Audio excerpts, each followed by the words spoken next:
One of my very first memories, perhaps the first that truly solidified itself in my mind, is of the Glade. It must have been the first truly warm day of spring. Winter's grip had finally loosened, and the air hummed with a newfound energy. I was just a toddler then, barely able to toddle properly, a tiny halfling still finding my feet, but my parents, bless their hearts, decided it was the perfect day for an outing, a picnic in our sacred place.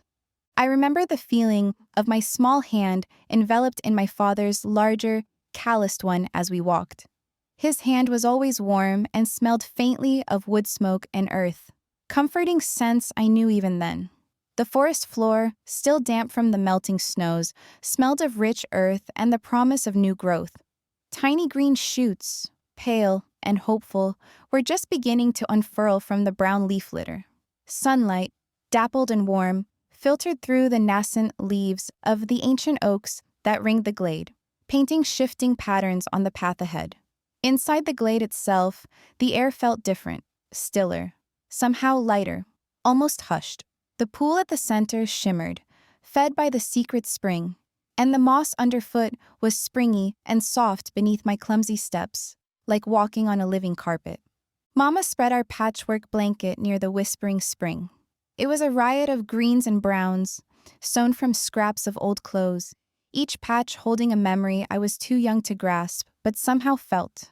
She hummed a tuneless melody, something she often did when she was happy, a sound that wove itself into the bird song and the gentle murmur of the stream. Papa unpacked our basket, the scent of freshly baked bread and wildberry jam escaping into the sweet air. But even with the comfort of their presence and the promise of treats, curiosity tugged at me, a tiny but insistent hand pulling me away. Adventure, in its smallest, most innocent form, beckoned. While my parents settled by the spring, I waddled, with all the determined focus a toddler can muster, towards the edge of the glade. A flicker of red at the base of an oak caught my eye. Brighter than autumn leaves, a warm, earthy red, it pulsed with life against the deep green moss. And there she was, a baby fox, a kit really, curled up at the base of the ancient tree roots.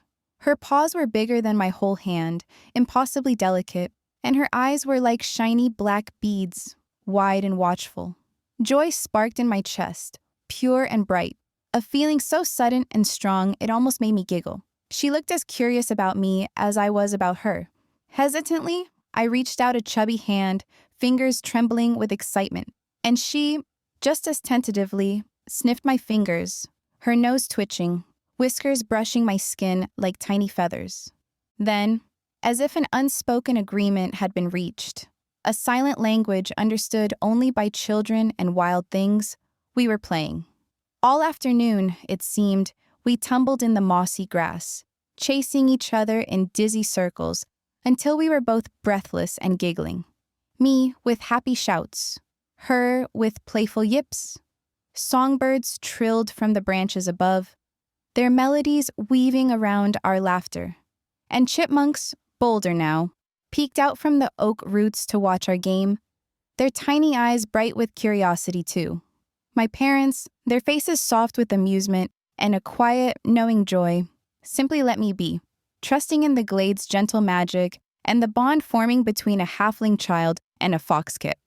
That day in Gacindus's whisper, with Redpaw, felt like the beginning of everything good in my life. Later, as the sun began to dip below the trees and the air cooled, I remember Papa, in his quiet, respectful way, even speaking to Redpaw's mother. A low, druidic murmur of welcome and understanding. A language of leaves and wind more than words, I later understood. He learned her pup's name, or perhaps simply acknowledged the name she already carried in the wild tongue, Redpaw. And Redpaw became more than just a friend met in the woods. She became a part of our lives, woven into the very fabric of our forest home. In the years that followed, I'd visit her den near the glade, leaving little gifts of berries and shiny pebbles, and as she grew, she'd often appear near our cottage, a flash of red in the undergrowth, not just a fleeting visitor in the wild, but a familiar presence near our hearth.